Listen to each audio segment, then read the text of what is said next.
So I was doing some recording in northern Michigan over 4th of July while I was visiting my parents' lake house. It was kind of interesting to do the on the road thing. I learned I tried a new app for podcasting. It's called Yeah? Ringer. Have you ever heard of Ringer? I have not. Okay, so it's one of these record through the browser setups, which you can't do in Safari because it doesn't support whatever the HTML5 hooks are for recording audio. But Yep. you can do it in Chrome, and the downside is that they have both a browser, web browser app, and they've got an iOS app, and I think they have an Android app too. And on the iOS one, if someone doesn't put on Do Not Disturb and also toggle the don't let phone calls through DND, then it ends the recording the second a phone call comes in. Yeah. Which Yeah, that sounds about right for iOS. right, because iOS is just obvious. I mean, people have talked about it forever. It's terrible with audio, and that's not getting fixed in iOS 13. And so we did 2 interviews for Dialogue, me and Federico, and between 2 interviews, we got the call dropped 3 times, and it does an okay job recovering. In that it as long as the person doesn't do anything stupid on the other end, right? Because what it has to do, it has to upload the file. Like the worst thing you could possibly do is close your tab. Well, Oh my god, because yeah. it's cached somewhere locally, and there is a way to go in and find the cached MP3 or whatever's been recorded. But as long as someone doesn't freak out when the call hangs up and close the tab, it's fine because that chunk gets uploaded. You reconnect the call and you pick up where you left off. But it's not ideal, especially when you're dealing with people who are not particularly technical always. So I won't be using them again since I looked at it. I was like, well, this looks like a really good solution. And I tried it, but it's expensive. It's like $190 a year. Oh wow. So Yeah, that is expensive. yeah, and it'd be totally worth it if it was rock solid, and it did make my life easier in that, like, I was the one starting the call, right? Like as soon as everybody, all I had to do was give people a link, and all they had to do was click a link, and they were dropped into the call, which is super great. And then I could press record, and it was recording everybody with individual tracks. So it's really nice that way. I can see that everything's recording, and I have total control. But it's just too flaky to be worth doing. So that was my technical experiment. And then I thought, well, next I'll use Zoom. I'll try Zoom.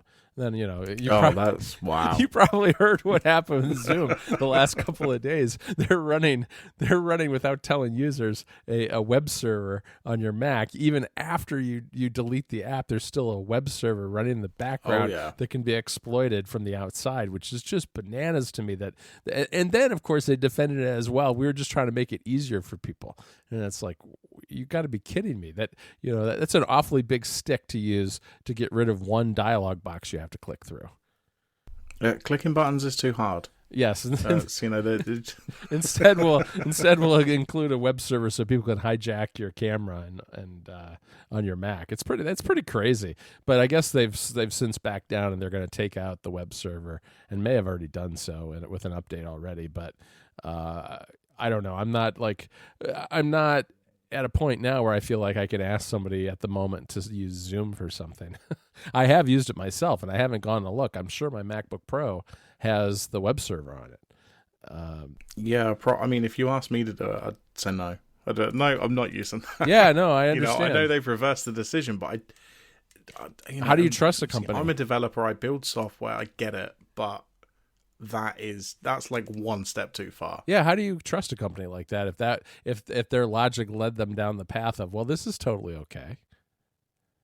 I mean, it's just not. It's not great. It's not okay at all. It's opening a gaping hole in order to create a very small convenience for users, which I think is ridiculous. But it is what it is. If you think of any solutions for this sort of remote recording through web browsers and stuff, let me know. I know there's some other solutions out there. As far as I can tell, none of them are great, and it has never been a problem for us recording with guests in the past because we've always done developers and other technical people who understand, for the most part, how to do that sort of thing. And a lot of them have the equipment because they've done podcasting and stuff before. But we're starting to do interviews with people who, I mean, their best microphone is on their earpods. Right. And you can't really ask someone to buy a microphone to do an interview. You're already asking someone to give up their time. You can't really ask someone to go out and buy a microphone, even if it's not a super expensive one. Then also go and buy a license for Audio Hijack. Work out how all of that works. Right. And so, there are some ways to do it. I mean, I think QuickTime is a good solution if this person is on a Mac, but we have talked to people who are on Windows too. I'm a lot less familiar with Windows these days, although, I mean, I understand you can record. It has a similar functionality to QuickTime. And you can ship people microphones. I've considered doing that, but that's technical. That's difficult, especially if people are located in other countries. Like I could get someone a microphone in the United States within a few days, no matter what. But then what if they're in Europe? Then do I have to have separate set of microphones that Federico ships out? It gets complicated fast. And then they've got to ship it back, which I feel like is even more inconvenient than getting them to work out how to do a recording in the first place. Right. Yeah, it's a whole lot of hassle, I think. Yeah, I'm not handing out microphones like candy. You would have to they would have to give them back because I'd probably send a good microphone, not a great microphone. I'd probably send one of those ones that what is it? Audio Technica. There's an Audio Technica mic that's very much like some of the good microphones that a lot of podcasters use. It's only like, I forget what it is. It's maybe $70 or $80, but and it doesn't have a long shelf life. I don't think. I think they're not super durable, but they are pretty close to the quality of like a $300 mic. All right, that's interesting. Yeah, I'm still rocking the Blue Yeti that I bought when we started this show. Well, I do have one of these Audio Technica mics, and it's pretty good. That's my travel mic. So that's what I did when I was in northern Michigan. I sat up on a little table in a bedroom with my MacBook Pro, and because I had my MacBook Pro, even though we had these dropouts, I was able to record both the audio coming straight out of Chrome using Audio Hijack, but I also was relying on what was getting uploaded via the web to this company Ringer's website. So anyway, that's my little inside look at the travails of trying to interview people on podcasts. Yeah, so I mean, well, talking of shipping things around. Yes, tell me about your shipping woes. And I did tweet about this, but what is going on with Amazon? Like, there's all this weird stuff now. Like, Prime used to mean, back in the good old days of a year ago, it used to mean next day delivery. Amazon, we are Amazon, we're going to ship this thing to you. The last couple of weeks, I've hit a thing where it's marked as Prime, but it's sent by a completely third-party seller. Like, Amazon have nothing to do with the delivery at all. Well, third-party seller or third-party delivery company? Which one are you talking about? It's a third-party seller, but it is marked as Prime. This is like a whole... I couldn't work out what on earth was going on. So I ordered something, and the shop that sold it, the online retailer that sold it on Amazon, they were the ones who shipped it, and it was shipped via Royal Mail. Right. So Amazon never had anything to do with the delivery of this item at all. And this has happened twice now, and both of them have got lost. That's interesting. I don't know that I've come across that in particular, where it was a third-party seller marked as Prime. I mean, sometimes it's, I don't know if they have this in the UK too, the Fulfilled by Amazon, where it's third-party goods, but I think they sit in an Amazon warehouse. Right, yeah, we do have that, and this is what I assumed both of these items were, was just fulfilled by Amazon, but they're being fulfilled by the third-party seller themselves, but marked as Prime. Yeah, that's... and it's a whole thing. Yeah, that seems different, because I'm pretty sure that at least when I've done things fulfilled by Amazon, they actually were delivered to me by Amazon from an Amazon warehouse that was that was warehousing third-party goods, whatever that relationship is that Amazon does for that stuff. Things have been in flux in the U.S. too. I know. So for us, Prime originally was second-day delivery. It wasn't one-day delivery, and that's been changing because now that Amazon is paying sales tax in all states, I think now in the United States, at least all states where sales tax is a thing, they've been building out warehouses like crazy, and so I can get next day for an awful lot of stuff now because there are warehouses, I think, just across the border in Wisconsin to the north of us. And so things have been coming faster. Like yesterday, for instance, I ordered 2 things. I ordered a PS4 DualShock controller, a crystal one so you can see the innards. It's pretty cool. Oh, yeah, that's the best. Yeah, it's like the old iMac. I was like, oh, this is so cool. I got to get this. And that was same day delivery for no charge. Oh, wow, that's really good. Yeah, so certain things like that are popular, they tend to be smaller items, popular items, that kind of thing. It's pretty rare still. But that, and then I also ordered an 8DO controller, which is like an N64 wireless controller, Bluetooth. Oh, yeah. And that was next day. So I ordered both of these, I guess, maybe at like 9 or 10 in the morning. And the first one, the PlayStation controller, showed up by like 3 or 4 in the afternoon. And this other one, I'm still waiting for it. Usually our UPS guy doesn't show until after dinner sometime. But that's just to give you an idea of kind of the timing of deliveries these days from Amazon.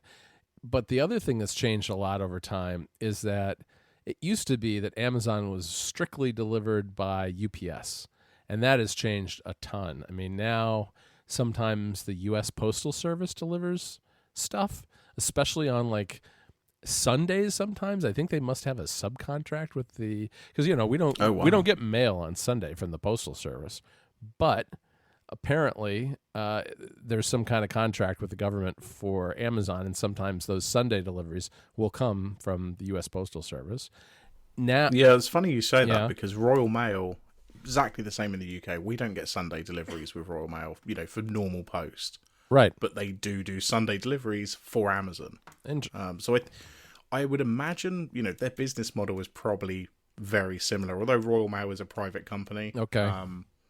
I would imagine their business model is very, very similar. Right. So they've had to do these contracts with places like Amazon to sort of make their money back from people. I'm not sending letters to people anymore. I'm not writing, "Dearest John, I hope you're well." Right. Send that across the ocean. Right. Well, and for a while, FedEx was also delivering some of the Amazon stuff, and the problem was that with this kind of weird hodgepodge of different companies delivering, it got very inconsistent in terms of when does it come, whether it came at all, whether it I've actually, and now that I signed up for UPS has like a. You can sign up and log into your UPS account, and you can track, it's just like you've done. I've seen you do on Twitter before, where you can see the truck driving around your neighborhood because it has GPS in it, and you can watch the person. And that's my favorite. It's a great way to procrastinate. It drives me bananas though, because I see like the truck 2 blocks from my house, and then the guy goes down to like the downtown area of my town and sits down there all day delivering all the businesses and having lunch, and doesn't get back around to my house until like 6 or 7 at night. But yeah, you can kind of there. I've seen circumstances where I've had 2 things on a truck, and they only dropped 1 on the truck, and then they just drove back to the UPS depot and delivered the second thing the next day, which is also super frustrating. And now we actually have Amazon delivery trucks themselves. So we actually have Amazon owns its own trucks and has its own fleet of drivers now. Yeah, they've started doing that in the UK as well. Although I think it's done slightly differently. I think the delivery drivers are contractors, and it's their own vans. It's not Amazon's vans. No, we had that for a while. But that's super creepy because you see the white panel van pulls up in front of your house, and it looks like right. It looks like they're gonna hit somebody over the head, throw them in the back, and drive them off. But that seems to have changed around here. Now they actually have blue vans that say Prime on them, and have a logo, and it looks a little more professional now. And I'd say more than half of our deliveries now are coming from Amazon drivers. Yeah, it's I mean, I don't think we need to go on too much about our first world problems of deliveries. I have much experience with this. I have everything delivered by Amazon now, and I sit at home all day, so I can kind of track and observe Amazon's patterns as the day goes on. So, oh, absolutely. I mean, what's the alternative? To go to a physical store? I'm not doing that. No, it's ridiculous. No. It takes too much time. There are people involved. Yes. All right, we should move on, and we should talk about the iOS and iPadOS betas, because I guess you've got a beta going, huh? Oh yeah. I went for it because it's my iPad. Let's be honest. I don't use my iPad enough. Yeah. To sort of warrant worrying about installing the public beta on it. Which one do you have again? A 9.7 inch one? No, the 10.5. Oh, this okay. year's one. Right. So yeah, to be honest, mostly because we've been using it to watch TV with the TV app in bed. Sure. And I wanted dark mode because it's really bright. Oh yeah. The iOS 12 one is really bright, so I was like, no, do you know what? I'm just going to install it and see what happens. How's it going so far? Yeah, it's going all right. I mean, obviously part of the problem, and this is a lot of what Federico said and other people have said on podcasts, like, I don't really want to get into the reminders and note stuff because I don't want to mess up the rest of my data that's on my computer, on my Mac and on my iPhone. So really, I mean, mostly it's like the home screen with the widgets there and dark mode. And plus Safari being a decent actual browser that doesn't load mobile websites everywhere anymore is really, really useful. Yeah, that is nice. I mean, it is interesting because, I think one of the biggest dangers now is iCloud and propagating bad data to devices that aren't even on iOS 13. And you can turn off iCloud syncing, but then, as people have noted, I know, what's the point? What do you're going to cripple your device to the extent where, well, okay, sure, you have the beta, but you don't have any of your data on it. How's that gonna work for you? That's definitely a problem. And I'm very tempted. I write about this stuff, and I've been very careful about putting this on. I have the iPadOS beta on my iPad mini, not on the iPad Pro that I use for writing. And I have iOS 13 on an iPod Touch that I bought specifically for that. Now, I did turn on iCloud syncing eventually for reminders and notes, but I've been very careful not to really do a lot with those, at least on the iOS 13 end of that network, to try to avoid doing anything strange. I have noticed. I've also got, I guess, Catalina on an external drive that I use with my MacBook Pro. I don't have it on my main machine, so I've got those things. But I'm super tempted to put it on my iPhone for a couple of reasons. One is I really want to try. I have to try soon CarPlay because I'm writing about that later this summer, and I have CarPlay is only on iPhones. It's not on iPod Touches because there's no GPS or anything on a touch. And I bought a bunch of NFC stickers on Amazon last week, and I really want to do some shortcuts that are triggered by the NFC stickers and reading the NFC tags. And you can't do those except for on iPhone 2, which has the NFC reading. So there are a couple of reasons I want to do it, but I'm about to go on a trip, and I hate to do it. I'm sitting here thinking, well, I'm going to be on a trip, but I'm going to have, 2 members of my family with me. If my phone doesn't really work, we can use theirs. And, it's that kind of rationalization. I'm getting very close. I'm thinking I'm going to wait until I'm hoping that we get one more beta down the road before I leave next week for my trip. So. Oh, nice. Yeah, I see you mentioned the NFC sticker things. Am I right in thinking Amiibo will do the same thing? Yes. Oh, yes. Yes, Guy Rambo had a little video on Twitter yesterday where he demonstrated that. And so, yeah, I've got my Pikachu right here, and my Pikachu is going to do some sort of cool super secret thing, I'm sure. I'm going to come up with something good for that. But I've got several Amiibo that I can use. And I think it's going to be a really fun way to set off shortcuts. I mean, yeah, I think I'm legitimately interested in the NFC sticker thing though, because I'm imagining like, what if I had one on my desk where I put my phone at work, or on the bedside cabinet when I put it down to charge, Right. and I could trigger, I'm thinking like when I go to bed and I put it on the side, set my alarms for the morning, put do not disturb on, that kind of thing. Yeah. So I could see that being really, really useful. But we've got a few months. I might play around with it on the iPad, but like I say, I mostly just wanted dark mode. Right. The the NFC stickers too. What's interesting about it is, first of all, NFC stickers are really cheap. I bought 50 of them for like $17 or $18, I think, on Amazon. And the way Shortcuts works is all it's doing is reading the unique identifier for the tag. It doesn't have to actually encode the tag, the NFC tag, in any way. It just reads the identifier, and that name of the tag basically is what sets off the shortcut. So they're super easy to set up and use.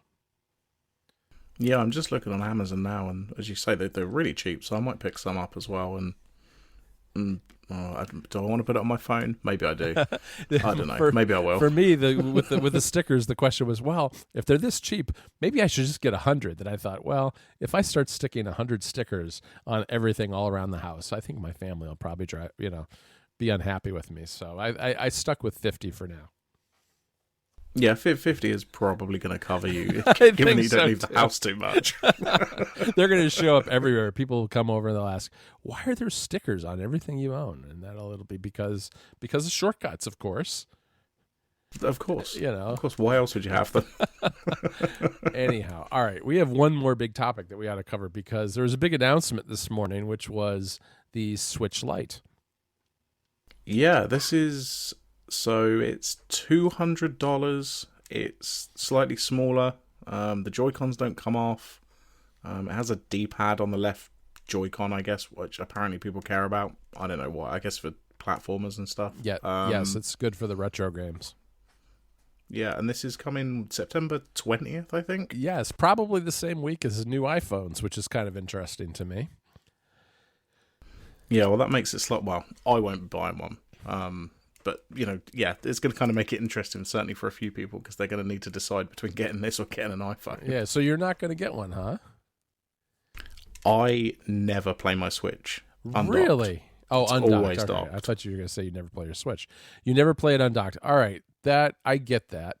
I look at this and I think this is a great second household Switch, because my son has finally discovered how much fun Super Smash is, and is using some Elgato dongle to record Super Smash videos, and is making montage videos of Super Smash, which has monopolized my Switch, and I haven't seen much of it in the last month. So I'm thinking this would be good for me to have as kind of my backup Switch. I like the yellow one a lot, by the way.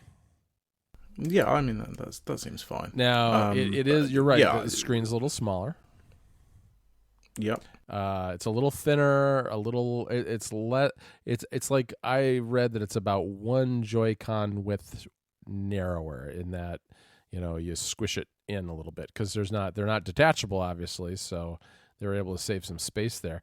It does not have auto dimming for brightness, but it does have a brightness wheel or some sort of manual way to set the brightness, because originally it was reported that it had no way to change the brightness, which struck me as insane, since it's the kind of thing you'd use outdoors. But I guess it's just there's not a sensor. It does it manually. Sure. I mean, that seems fine. They're trying to make it a little bit cheaper, and I think that price point seems pretty reasonable to me. Yeah, I think it's a pretty good deal, I think. And I think, let's be honest, there are a lot of people who are kidding themselves, and have been since the Switch come out. But this is it. The 3DS is dead. No more 3DS. There wasn't any games at E3 for the 3DS. There's no way the 3DS is going to carry on much longer. No, it won't. I mean, they did say today that they are continuing to sell the 3DS, but you're right. They haven't announced a game in a Direct since, I don't know, early this year, I think it was. And so, yeah, I don't think we're going to see much more of the 3DS. I think $200 is a good price, especially when you consider it compared to 3DSs of the past when they came out, which I think, especially the big ones, were like, what, 160, 170 maybe? Yeah, something. I mean, I've seen them, hit nearly 200. I think even in the last couple of years. So yeah, 200 seems pretty reasonable. And I think this is a good product because I do hear from a lot of people that they only ever play their Switch undocked, like in handheld mode. Right. Again, that's not me, but I know a lot of people do that. So I can kind of see that, for an extra $100, if you don't care about the dock or playing it on a TV, then yeah, I mean, it looks really nice as well. Right. I totally want one. I've got no need for it, but I want one. With a smaller screen but the same resolution, I think from what I gather reading the CNET article that we can link, that everything looks a little sharper, which makes sense since it's just the same resolution with smaller pixels. And it doesn't have rumble. I guess that's another thing worth mentioning. It doesn't have IR camera support. And because the Joy-Cons are part of the body of it and attached, it only supports handheld mode. So if you have a game, I think it's 1-2 Switch and a couple of other ones where you can't really play those games unless you already own separate Joy-Cons, in which case you'd have to kind of prop the thing up somehow and then use the separate Joy-Cons to play one of those games, because this thing doesn't have a kickstand either. Yeah, that's interesting. I hadn't really thought of that because, as you say, there's games that sort of require the Joy-Cons to be separate. Mario Party is one. Yes, that's another one. You need that. And what also occurs to me, and I complained about this when I played Super Mario Odyssey, and it's not just that game. There are a bunch of games where the motion controls, like of an individual Joy-Con, can be really helpful. Like, I would never have finished Super Mario Odyssey if I couldn't have used the individual Joy-Cons for specific parts. So, because Nintendo like to throw motion controls in when nobody's asking for it. Right. So yeah, I guess that there is a bit of a trade-off there. Yeah, I think it's kind of too bad that there's no rumble too. Just because, I mean, I understand that they probably couldn't do it the same way they did rumble with the detachable Joy-Cons. On the other hand, that's a pretty big part of some games. I know it's kind of a big deal in Super Mario Odyssey, for instance. Yeah. I guess we'll see. I mean, I feel like a lot of this has got to have been pushed by Pokemon coming out as well. Yeah, they're doing a special one in November with Pokemon kind of etched on the back, but it doesn't come with it doesn't come with the game. Oh, okay. It's a limited edition while supplies last without the game. So it's just a Switch Lite with a special case. Yeah. That's really strange. I agree. But I think it kind of makes sense that they need sort of a cheaper Pokemon machine, basically, because obviously the Sword and Shield is like the first mainline Pokemon game that has not been on, Nintendo's primary handheld, which up until today was still kind of the 3DS. Right. Yeah, so I don't know. I was pretty excited about the news overall. I think the compromises they made are probably the right set of compromises for something that's designed to be just portable and not be a TV console as well. And, knocking a third of the price off for that, I think is a pretty good deal, all things considered. And I am interested in maybe thinking of getting the yellow one, but I don't know. We'll see. I mean, the reality is I don't play my existing Switch enough. It's just fortunate that I have other people in my household who do too. And so it could end up, if I buy one, it'll undoubtedly end up a little bit like some of my past 3DSs and things, which I use, but they sit for an awfully long time in between uses. Yeah, so was mine. I mean, you remember we talked when I bought the 2DS XL a few months back. Right. I played it for like 2 weeks. It's been sat in the drawer since. I'll get back to it. But, Well, the good thing is it'll last forever. I mean, it's in good shape. The battery's not getting abused. And, you'll have it for a long time, even after they stop selling them.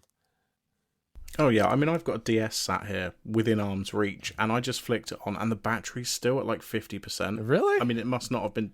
Yeah, this hasn't been touched for probably 2 or 3 years. Oh wow! And like it's fine.